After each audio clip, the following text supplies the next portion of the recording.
Welcome back, Indiana Sports Beat Radio here on this Friday. Normally coming to you from high atop the 18th fairway at the Golf Club at Eagle Point Studios, but of course on Fridays we're at BB's Market, part of the Endeavor Hospitality Wow Club. Make sure you sign up, join the Wow Club, start earning Wow rewards today to great places like Sports Room Courts Grill down in Bedford. Great place to catch a ball game, take the family for dinner. Incredible tasting Cajun cuisine. Joined now by Dub Jellison from Boiler Upload. We're going to get the perspective from the other side. Dub, how are you doing, man? I'm doing well, Jim. Nice to be with you. You as well, Dub. Boiler Upload is the Rivals site for Purdue, and you guys have had plenty to write about over the course of this season. It has been an incredible season for Purdue. Obviously, I don't cover them as much other than Big Ten, but where is this ranking as far as starts for them? Number one, undoubtedly. Okay, I couldn't remember if they'd ever had a season where they had just had one loss this far into the season. Yeah, I believe it was 2018, excuse me. 2018, they went 17-1 and then – or 17-2, excuse me. And then back in the 90s under Coach Gene Cady, they went 17-1 as well. And, I mean, this team's 21-1 now, so blowing those starts out of the water. Yeah, well, they've certainly been getting it done. And this season, no less. But not only that, in the Big Ten, still able to get through with just one loss. They had a couple of close calls with Nebraska and Ohio State, Michigan State, but just the one loss. Boy, had they woulda, coulda, shoulda, but had those teams been able to knock Purdue off just to give them those three losses, this conference would be an absolute insane asylum, and it already kind of is because Indiana's one of six teams that are tied for one position. That is fourth, no doubt. I'm like, good Lord, I've never seen anything like it. And then there's two more below them that are just one game behind them. So it's just crazy. It's phenomenal, though. I love it. Maybe that's just because Purdue's got such a big lead, but I always feel like the Big Ten's great whenever anybody can win on any given night, and I feel like that's kind of been proven this year more so than in recent memory. Purdue having a great year, as we talked about. One of their most recent wins, Mason Gillis was the guy who stepped up and has not. Mason's been there. This has got to be his third year at least, if not a fourth year. I know he's been there for a minute, but had a career night, knocking down 9 3-pointers. That would tie the record in Indiana, I happen to know, because Jalen Hood-Schifino knocked down like 5 in the first half the other night, and so we were looking that up. But 9, what a night he had. And it's one of the things we've talked about today is you cannot, whether it's him or someone else, Indiana has to defend the perimeter, cannot let Purdue get off on 3-point shots, and I think they have to really put pressure on those freshman guards. They're playing in Assembly Hall. That should be a lot for them in and of itself. But unfortunately, not having Xavier Johnson, their best on-ball defender, makes a huge difference, because had Indiana had him, I think that they really, really could have upset the apple cart for Purdue with their guards both being freshmen. Yeah, most definitely. And you look at the Rutgers game for Purdue, that was one of the big issues in that game for the Boilermakers was Rutgers' big guards, big athletic, strong, physical guards really impacting Fletcher Lawyer and Braden Smith. And that's kind of a recipe to having success against Purdue, is being able to be physical and kind of throw those two guards off their game, because obviously the story behind this team is Zach Edey and his dominance this year. But Braden Smith and Fletcher Lawyer are arguably the two most important guys outside of Edey. So their success, obviously, we saw, like you mentioned in the Penn State game, Mason Gillis catches fire and goes off and hits 9 threes. But historically, kind of Purdue's gone with with how Braden Smith and Fletcher Lawyer have gone. Yeah, Indiana had that situation last year when Trace Jackson Davis unexpectedly didn't play much in the game because of foul trouble. So that caused them to basically change their entire attack. And luckily, Rob Finney was there to make it happen. Of course, from Lafayette and his last year at IU, but that was kind of a storybook ending for him. Someone is going to have to step up like that for Indiana. I expect Trace Jackson Davis to have a good day. You're not going to stop Zach Edey. Someone is going to have to beside, and it can't just be Jalen Hood-Schifino. He's going to have a good day. He was one of 14 the other night. Can't have that, especially, again, like I said, without having Xavier Johnson out there. Jalen Hood-Schifino is the most experienced guard that they have on the floor now. You know, people are going to say Trey Galloway, but he's not plays them. It's Jalen Hood-Schifino, but Trey Galloway is another guy that's going to have to step up. He's been shooting the ball so well.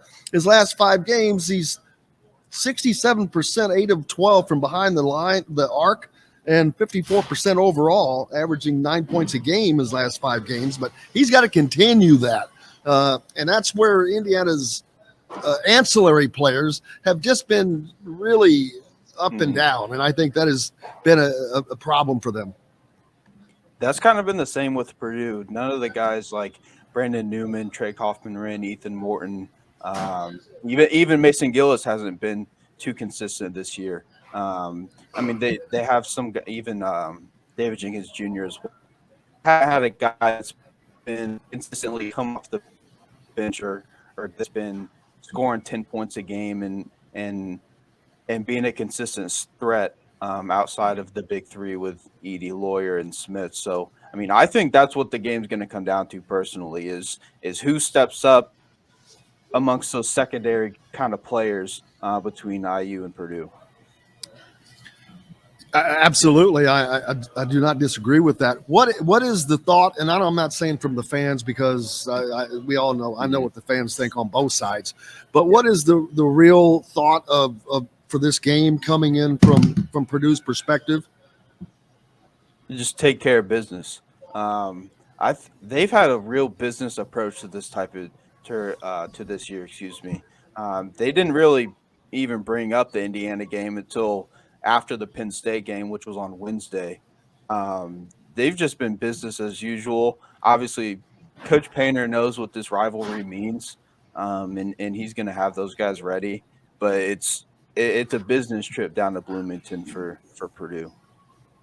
Well, and if they have been able to approach that like that every game, which it looks like that they have, that's kudos to them. Kudos to Matt Painter. He has done a hell of a job. He's been doing a great job with that squad over the last couple of years. And, you know, maybe this is that year. I find I don't think this is that year for them because they have 2 freshman guards, and I can't see that happening with that, but they're definitely going to make life difficult for a lot of people until someone can stop them without question. What do you, from your perspective, what's it going to take for Purdue to lose this game? I mean, it's going to take I think you know what you're going to get out of Zach Edey. He's going to put up 20 and 10 or some variation of it. If Indiana chooses to go one-on-one with him and Purdue doesn't have a great shooting night, that's when they've kind of been susceptible. You look back to even the Nebraska game in Lincoln when Nebraska took Purdue to overtime. It was because they weren't shooting well. If Fletcher Lawyer or Braden Smith or Mason Gillis or Caleb Furr, if those guys aren't hitting from the outside, it can be a long game for Purdue. And that's going to require Indiana to play as tough a defense as they've played all season. And I think that is something that gets them into trouble. They have momentary lapses where they're not playing with toughness. They're not playing with they're just a step behind or a step slow. And in those games, it has been obvious and evident, and they usually end up in a loss. I doubt that that's going to happen this week, tomorrow. I'm pretty certain that they're going to come out ready to play. Whether they get off to a great start or not, we'll see. But they didn't get off to a great start the other night against Ohio State. But my gosh, then they go on this 15-0, 17-1, and then end up being a 19-1 run where you blitz somebody, and just simply having that capability, because that was a tight game until it wasn't, and then all of a sudden it was like, what the hell just happened? So if they can just keep putting runs like that together, they'll do fine. But they're going to have to. Defense is going to be the biggest necessity for the Hoosiers. Yeah, and I don't ever think that either team is going to come out and have a bad performance in a rivalry game like this, especially with how Indiana has been playing recently, up until that Ohio State game. Obviously, both teams are going to be ready to go, and they're going to give it their best shot. I mean, you look back, even when Purdue went on that winning streak, Indiana was in a lot of those games.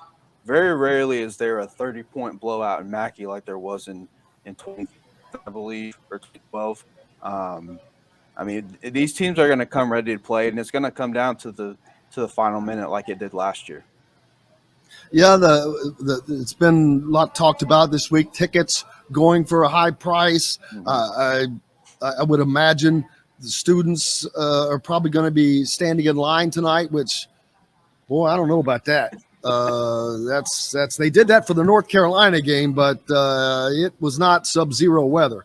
Yeah. So let's hope that they don't have to do that. Maybe they'll let them stand in line in the buildings or something. But yeah, looking forward to this game. It is going to be got Dickie B in the house. Now, Indiana has not knocked off a number one team since 2013. It was in conference play against Michigan, but they have obviously they do have a penchant for knocking off top 5 teams in Scott Assembly Hall. Last year, Purdue, number 4, comes in and gets knocked off, and they have yet another opportunity to not only. This is the first time that Purdue has ever come to Bloomington as a number 1 team, and so this is going to be just a jacked up environment. A lot of people talking about ESPN going to Cameron instead of for setting this game as the game day. Well, of course, ESPN is going to. That comes down to ESPN and the ACC having an agreement. They don't care about the Big Ten. They're not going to promote the Big Ten. So there's that. What's your prediction, man? I think Purdue sneaks by. I really do. I think they've been playing. This is going to be another test for Braden Smith and Fletcher Lawyer, but they've passed all of them with flying colors aside from the Rutgers game, and I think they're going to come out. They're going to play well. Zach Edey and Trace Jackson Davis. I would love nothing more than to see those two guys both have a 30-10 game and just keep going back and forth. But it's going to come down to, like we talked about a little earlier, it's going to come down to some of those secondary players that have to step up and hit shots. I agree wholeheartedly. I think that Indiana's, like I said, is going to have to come out and put pressure on Purdue's freshman guards. Mm-hmm. And if they can do that, then that could be the first start of the recipe for success for Indiana, because if that creates issues with Purdue getting the ball inside to Zach Edey or getting the ball moved around, that's what Indiana's going to have to do to disrupt them. You're not, like you said, you're not going to stop Zach Edey, but if you can stop the ball from getting to Zach Edey, that's just as good. That's the same thing. He's done a remarkable job of defending and not fouling this year as well. I think Indiana, that's something that I've talked about. They have to be very, very conscious of. Malik Renew, the freshman, has had a penchant for drawing a lot of fouls this year, so they're going to have to be very careful guarding him and not getting too fouled up. They might have to sacrifice Malik Renew. I mean, because I don't know. Somebody, I don't know about Malik Renew, but they need to sacrifice somebody. Send somebody else in to sacrifice. They need him on the floor. He's averaged 10 points a game his last 3 games as well. So he kind of went through he started the year great and then went through a kind of a freshman slump, but has kind of found his feet again here lately. Like I said, he's averaged 10 points a game the last 3 games. He's been getting time to play. Caleb Banks, a guy who has been on the bench all year long as a freshman, came in the Ohio State game to give them some decent minutes. So It's going to be really interesting because, we know who the stars are, but I think it's going to be someone who's not a star that has to step up and be the difference. I'm not saying they're going to get 30 points, but they're going to be a difference, whether it's an 11-point game from somebody that you don't expect or whatever. Something's going to have to be the difference maker.